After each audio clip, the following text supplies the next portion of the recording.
আপনার ঘর তো অন্ধকার, আপনার দিল তো অন্ধকার, আপনার হৃদয় তো অপরিষ্কার।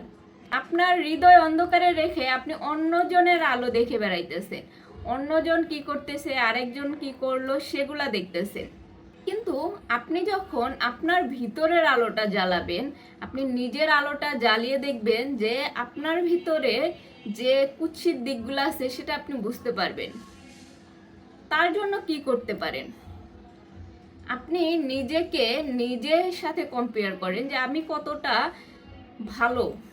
নিজেকে নিজের সাথে কম্পেয়ার করেন যে আপনি আসলে কি করতেছেন। অন্যজনের ভুল ধরা নিয়ে ব্যস্ত আছেন নাকি নিজেকে নিজের ভুল ধরা নিয়ে ব্যস্ত আছেন?